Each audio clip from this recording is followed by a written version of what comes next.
And so we want to give you better skills at being able to understand the National Electrical Code. And that's what our Fast Track system is all about. It is a trademarked system that actually teaches you the National Electrical Code, not just gives you exam questions, not just tries to regurgitate the code. Our program is designed for you to read the code information. We paraphrase it in our lesson, and we give you illustrations. And then in the lesson, we actually have chevrons that you stop and go to the NEC, read the NEC, and then come back to the actual lesson. And it helps you understand the code. And of course, if you're in our 2020 or 2023 programs, we also have a neat feature called Fast Tracks Interact, which means that you can actually post images, questions, screenshots, all right in your Fast Tracks program. So there's nothing else like it out there on the market. If you're trying to learn the National Electrical Code and you're studying for an electrical exam, then you want to get our basic or our enhanced program if you're in the 2020 or 2023. If you're in the 2017 NEC, then you want to look at our Black or our Plus program. Now, if you already are licensed, you already have a license and you're just thinking, I just want to get better at the National Electrical Code. I want to be better for my maybe my employees. I want to be better as a leader of a group. Then we have a program for you. It's called Mastering the NEC. And basically, what that does, it puts an expert in your pocket. So we have a little bit of something for everybody. We even have grounding and bonding programs as well, because everybody needs to know grounding and bonding. Okay?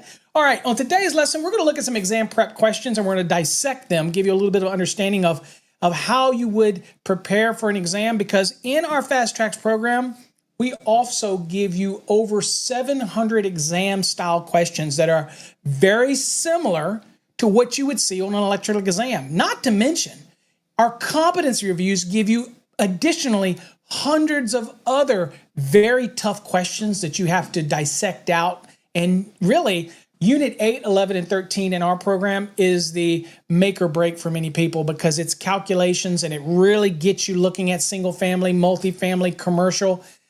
And that's where you might have questions. And that's why the Fast Tracks Interact feature was something that we introduced a couple months ago, back in 2024, that makes it so powerful. Because not only are you just buying books, buying DVDs, but you actually get somebody, an instructor, that interacts with you, and all the students in your course can interact at the same time. Very powerful. That's why it's called the Fast Tracks system. All right, let's go on and get to some questions. All right, let's go here first. Okay, so here we got question. And here, let's see here. Let's go on and dissect this thing out and show you how you would do that. So the first question we have, it says, a lighting load for a 12,000 square foot apartment building.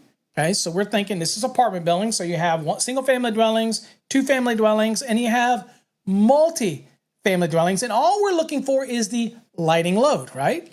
Okay, and this is for a multi-family building. All right, so it says not using the energy codes adopted by the local AHJ. Okay, so we're simply going to be looking at the square footage.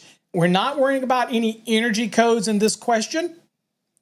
And we simply are sizing what is the actual VA that we're going to use in our load calculation. Now, again, we always assume what?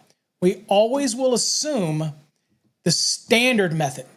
Always the standard method unless somebody states otherwise. Okay, so if the exam question says use the optional, then there is an optional way to do this. But when it doesn't tell you that, and it's just a lighting load question, we're going to use the standard method. Okay, and oh, by the way, we're in the 2023 edition of the National Electrical Code. Just want to keep that, make sure we're aware of that. All right, so here we go. So here are our choices. We have 12,000, we have 14,550, we have 16,250, and we have 36,000. Where are we going to go to get this answer? All right, well, so we're going to have to go to the National Electrical Code. And so I'm going to go there. And here we're in the National Electrical Code, and we're in 220.41. This is dwelling units, minimum unit load. Now you'll notice it says right here, one family dwelling, two family dwelling, and multifamily dwelling. And this is under Part 3 of Article 220. So we know this deals with the standard method. Again, Nothing was said in our question about utilizing the optional method, okay? Now, we're in here and it says the minimum unit load shall be not less than 3 VA per square foot, okay? So that's typically what we use, 3 VA per square foot, okay? Now, it says the unit load includes what? The lighting and receptacle. This is the general use receptacle outlet application, but our question just wanted to know what was the general lighting, okay? So we're going to go back to the question. So we know it's 3 VA per square foot, okay? Now, we're not talking about a commercial building.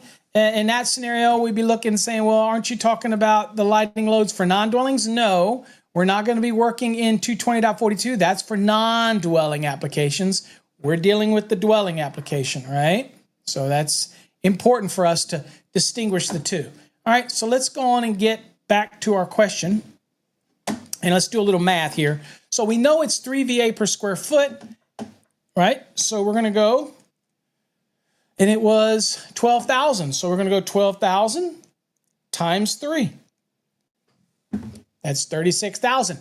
That is, again, it didn't ask us after adjustment and corrections. It didn't ask any of that stuff. It basically wanted to know what was the lighting load in VA.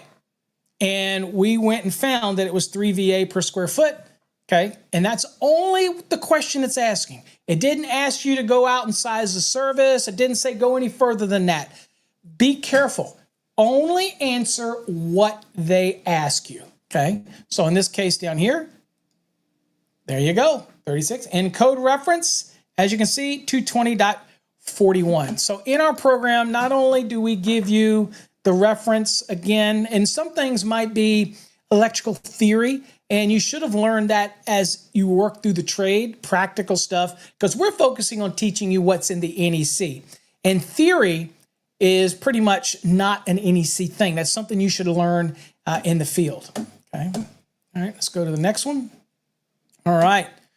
So the next question that we have, it says, is a blank AWG conductor is the minimum size conductor permitted in a cable bus. Okay, so again, on the exam, you should be using your index. Your index, you go look and see if there's anything in the index for cable bus, okay?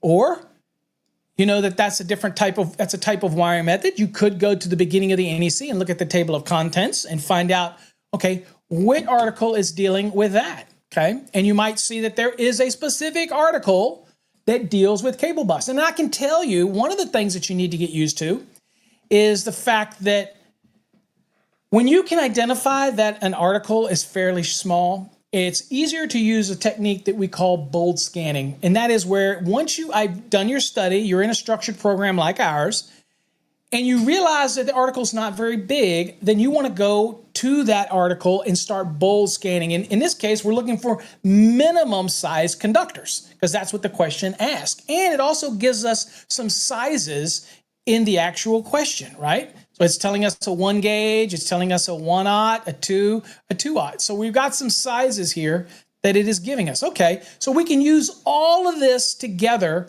when we bold scan, right? So we're gonna go to the NEC, and again, I will tell you, we do not have the index because a link, is what we're using, does not give us the index. So you could go to the index and look under for cable bus, things like that. But we're going to use the table of contents. And if you go to the table of contents, you go down and you into chapter 3, you'll notice that when you get down to 370, it says what? Cable bus. So you're going to click on that, and that's where you're going to go. Now we're going to bold scan it because I can tell you cable bus is not a big article. So what are we looking for is minimum conductor sizing, and we're using all of the sizes that we saw in the question. So we bold scan, and that's where you go and look and see that has nothing to do with it. That has nothing to do with the question. It has nothing to do with the conductor sizing, okay? But I see in here sizes in here. Okay, we see one right here. It says A2, and we see 1/0. Remember, we use the sizes, but that is sizes, okay? And we see B not smaller than, okay? No case B smaller than. All those are minimum rules, okay? And as you can see, I just want to show you that it's not a very big article. So we'll just kind of scroll down and boom. And then once you get to construction specifications, that's pretty much outside of what we're looking at. So as you can see, that's it. Maybe a page and a half in your code book. But as you're bold scanning or getting used to that bold scanning technique, I want you to get used to index searching, looking for target words or keywords in the question that tells you kind of where to go. And it's not going to always be so easy, right? Not as easy as, oh, cable bus. I'm just going to go to the index and look for cable bus. It may be more difficult than that. That's why we do structured training, because we're going to teach you these things. You're going to move in and out of the code book. And some things you're just going to look at it and go, dude, that's Article 370. Article 370 is very small. I'm going to go there rather than try to hunt through the index, that type of thing. Now, if you aren't practicing your different articles and getting used to the articles so you can rattle them off, 230 for services, 225 for outdoor branch and feeders, 215 for feeders, 210 for branch circuits, 240 for overcurrent protected device. If you're not doing 430 for motors, things like that, 550 mobile homes, manufactured homes, if you're not looking for things like that, you need to get familiar with the articles. And so that in an exam, but also out in the field, when you do need to go to your code book, it all comes to you. So again, in our program, also what you get is you will also get flashcards built into the extra bundle. It's in the very last module of our program. We do give you flashcards and things like that. So don't worry. We give you all the tools to be successful. But look, that should not stop you from creating your own flashcards. Go out to the dollar store, Dollar Tree, whatever, and buy you some index cards. Take your index cards and write on one side the article, on the other side what the article is. Practice them over and over again. Flashcards, have your wife do it, your kids test you, that type of thing. It just makes you better, not just for an exam, but better and more proficient in the code. Look, guys and gals, we're code professionals. We're electrical professionals. This is our profession. I'm not going to a dentist to get brain surgery, okay? We are specialists in what we do. We're only on this rock a short amount of time. You should be wanting to get more knowledge, to be that go-to person in your company. Or if you're the leader or the owner, you want to have that command over the NEC that your guys and gals come to you for this advice, and you should be willing to give it because that's a leadership moment, right? Okay, I'm not doing this just to sell courses. I honestly have always believed, and I can put my proof in what I say, because I have proof of all the way back when I was 16 years old. While other kids were going summer school or going away for the summer, I was taking summer classes to learn the NEC. Yeah, it's 16 years old, all the way back in the 80s. So look, I'm telling you, I've done it. I preach it. It's not just about selling courses. It's a lifestyle. And you are a professional, like a lawyer, a doctor, a physician. You're an electrician. You shouldn't just go do work and just assume you're doing it right. You need to know that you're doing it right. Everything you do is based on the National Electrical Code. Everything you do is based on a minimum safety standard, okay? Okay, enough of the preaching. I'll get you back to the lesson, okay? So when we go back to the NEC here, all right, and we're at the buses. And again, as you can see, we bold scan it down. And of course, you see conductor size. And then you see that it is 1 gauge down here is the 1 aught, is the minimum size. All right, so let's get back to the question. And in the question, we're going to answer it 1 aught. And there you go. And there's your code reference right there. And that is 370.20A2. And that's where we were at. Okay, makes sense? All right, let's go do another one. Okay. The maximum size overcurrent protected device. I love that, folks, when they say maximum size overcurrent protected device. Think about this, because for this question, there's going to be a minimum and a maximum. This is going to be a great one for you. All right, it says the maximum size overcurrent protected device used to protect a water heater that is 240 volts and is rated 4,500 watts. Now, I know what you folks are thinking. You're thinking, not enough information here. Well, it didn't say anything about the gallons. So it didn't say it's 120 gallons or less. Didn't say anything about that. So we have minimum rules that we follow in 422.13, right? We have some minimum rules. But there are maximum rules as well, okay? And so let's see here. Let's move my screen, make sure my screen, yeah, it's working. Okay, so we have maximum rules we have to follow. So this is so important because I have people that'll look at that question and go, Paul, that question is not answerable. Of course it's answerable. It wants to know the maximum size over current protection. It doesn't want to know the minimum size. It want to know the maximum size, right? So let's go to the code book, right? So first things first, you know that a water heater is an appliance. 422 is the article that governs appliances, right? Now, you could go to the index and look under water heater, things like that, overcurrent protection. Those are all trigger words that you need to be doing as you're studying, going to the index, looking and see if any of these words in here help you find the answer or get you where you need to be, okay? And go back and forth into the index, okay? But as you start to learn in a structured program, you're going to learn, and we teach this lesson in our program, that this is obviously an appliance. And this is a maximum question, not a minimum question. Let me show you the difference, okay? All right, so let's go to the NEC. All right, so here's the NEC, and we're going to go back. So the first thing we'll go to is appliances. Okay, and we'll go here to, oops, sorry, brain fart. Yes, I said that on camera. So we'll go to appliances. So we're at 422 appliances. And more specifically, we're going to go down to the one we talked about earlier, which is storage type. Okay. Now, we did not say a word about storage type. We didn't say it was 120 gallons or not. But I do want you to know that this is a minimum rule, right? It says the branch circuit overcurrent protection and the conductors for fixed storage type water heaters that have a capacity of 120 gallons or less shall have an ampacity not less than 125%. That's the conductors and the overcurrent device. That's not less than. That's a minimum rule. Not less than. Could be more, but not less than. Okay? If you want to oversize it, go for it. You want to make it bigger conductors? Go for it. But it can't be less than. All right? What do we want to look at? Well, we want to look at 422.11. Again, specifically to overcurrent protection for appliances. We know the water heater is an appliance. So what we're going to do is we're going to come down here and we're looking at E. E is for a single non-motor operated appliance. That's a water heater. Okay, so this is a maximum rule versus what we just saw was the minimum rule. Plus, we have nothing in the question about 120 gallons. So again, all these things to try to lead you away from what the answer should be.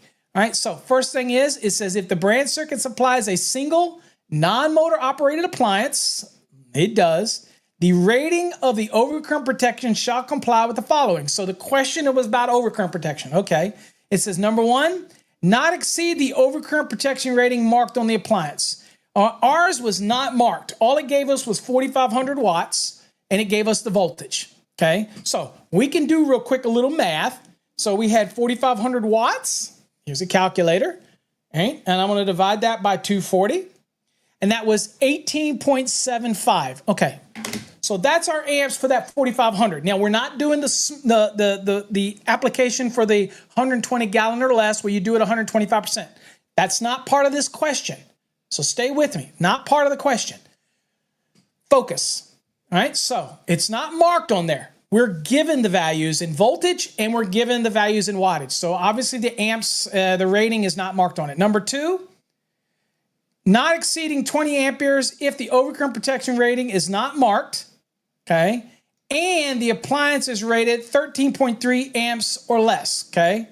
So it can't, the overcurrent can exceed 20 amperes if the overcurrent protection rating is not marked and the appliance does not exceed 13.3 amps. Well, guess what? We already know ours was what? 18.75. So we're exceeding the 13.3 amps. So we're going down to item number 3. Item number 3 says now, not exceed, there's your maximum, not exceed 150% of the appliance rated current if the overcurrent protection rating is not marked, and it was not marked, we calculated it out, and the appliance is rated over 13.3 amperes. says where 150% of the appliance rating does not correspond to the standard overcurrent device rating, the next standard size can be used. Okay, it's permitted to go up to the next standard size. Oh, all right, so got to go back to the question now. So we know what we're dealing with. So let's go back to the question. All right, so we're saying, okay, in this question, I know I've got 18.75 amps. So I go 18.75 amps, and I can go up to what? 150% times 1.50. That equals 28.125, okay? You're saying, well, what can I go to, right? Saying, okay, well, let me ask you a question. Do you think that a 28.125 rated overcurrent protection device exists? Remember what it said in the rule? You can go up to 150%, but if it doesn't correspond, you can go to the next standard size. Well, let's just go and see what the next standard size would be. And so here we're back in the NEC, and we're going to go to where?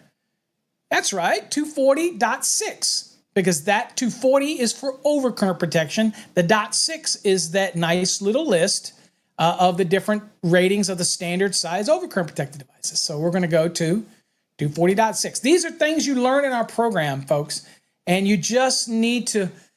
That's why I believe in a structured plan. That's why I believe you can't just grab a code book and start flipping. You might get lucky enough to pass because you've been doing it a long time. But if you want to really focus and get it quickly, structured training that feeds you the information that you need to know is the only way to go. Get out there, make that money, get that license. If you happen to fail, it's okay. You could take it again. Sometimes people just don't test well. It's all good. All right, so here's the standard sizes, right? And we needed one for 28.125. Well, I think you can see that we don't have anything. It's 25, and then the next size would be a 30. So because it does not correspond, guess what? It said it right in the rule. I can go up to the next standard size. So that would be a 30 amp overcurrent protected device, right? So we go back to the question. Here's the question, and the answer would be 30. Reference, there it is.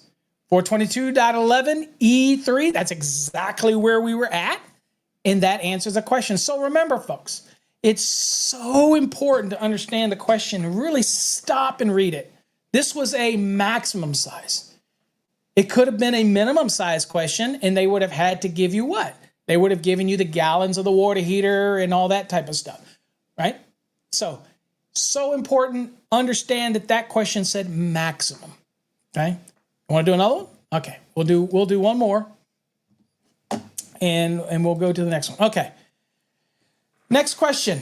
Each device on a strap or yoke, so if you have a receptacle or a switch, you have the metal strap that mounts it to the box, and you have, whether it's a duplex receptacle, simplex receptacle, switch, they're all mounted on a yoke or a strap, okay?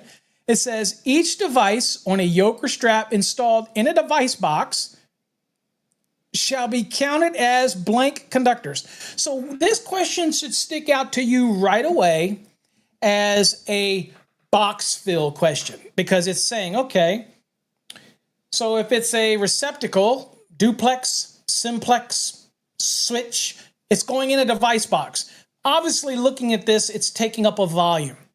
And the code says that it counts as a 1 volume or 2 volume or double volume.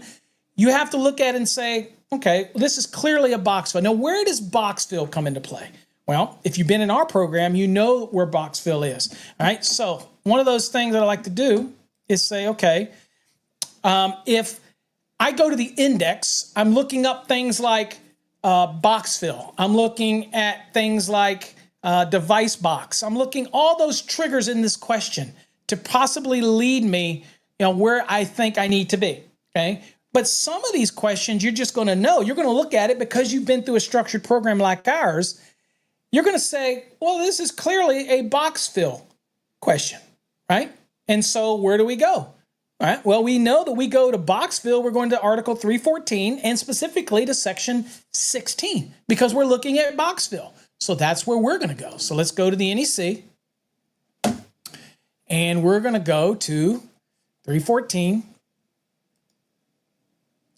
which is titled Outlet, Device, Pull, and Junction Boxes. So we're going to go to 314. And then we're going to go down to 16. And 16 is titled number of conductors in outlet, device, and junction boxes. So outlet boxes, device boxes, and junction boxes, and of course conduit bodies that are marked as such with their actual cubic inch. All right, so what we want to go to is we're going to go down and we're going to be scrolling down, and we got box fill calculations. That's what we're doing. And we're talking about a device, okay? And so we're going to scroll down and here, see what it says? Device or equipment, okay? I don't know why that's popping up. All right, so it says each yoke or strap containing one or more devices. So a simplex on a strap, that's fine. A duplex, it's still on a strap, it's fine. Triplex on one strap, it's fine. Switch, one strap, it's fine. It's saying a double volume count in accordance with table 314.16b1 shall be made for each yoke or strap based on the largest conductor connected to the device. Okay? Makes sense? Now, many people here will start going down here and start doing volume counts. Okay? But you have to remember the question. Okay? Just remember, let's go back to the question. Again, these are important things I want to point out. Notice what was not given in the question. It didn't say anything about the conductor size. It didn't say whether it's a 14 gauge, 12 gauge, 10 gauge. So the mind starts thinking, crap, I got to go to this volume table. Then they look at it and go, wait a minute, you can't answer this question. Yeah, you can. Because the table was telling you what each conductor represents in volume as one conductor. Well, what did the code rule say? It said a double volume count, which equals 2 conductors, right? How do you get that? Again, for those that say, Paul, I just don't get it. See down here, it says the free space for each conductor. So, for example, if it was 12 gauge, it would be 2.25, okay, cubic inches, okay? But that's for one conductor. Remember, and so that represents one conductor. Notice up here it says per conductor, one conductor. Up here, it made it very clear that it's a double volume. So it equates to 2.25 if it was 12 gauge times 2 because it was 2 conductors, right? Because this 2.25 is per conductor. Be careful. It's all about the verbiage. It's all about how you read it. And you have to know that a double volume simply means 2 conductors. 2 conductors, if it was 12 gauge, it would be 2.25 each. If it was 14, it'd be 2.00 each. But it still represents what? 2 conductors. Be very careful in the question. No, it's not a trick question. It's just trying to let you read it and not get lost and say, wait a minute, they didn't give me the conductor we're talking about. That makes a difference. It does not make any difference in this question because a double volume count equates to 2 conductors. And that's the answer. And there's your reference, 314.16b4. Okay? All right, let's take it back to me. So look, folks, I'm here to help you. Our programs are designed to help answer questions while you're in the program. We also have paulabernathy.com that you can send us questions. There's so many illustrations. We have chevrons that teach you to go in and out of the lesson. We have the extra database of questions that also has flashcards. It also has additional quizzes and videos in there as well. We're talking hundreds and hundreds of exam-style questions that are very similar to what you'd see on an exam. The competency reviews will test your knowledge. We teach you calculations. We teach you single family. We teach you multifamily. We teach you the standard method, the optional method. There is nothing else out there that is as comprehensive as what we do here in the Fast Tracks program. So if you're interested in it, you see it scrolling across the bottom, go to fasttracksystem.com. We'd love to have you in the family. We also have a live feature that you can ask us questions. We have people standing by to answer questions about our courses. If you're interested, check it out, folks. We appreciate you watching this.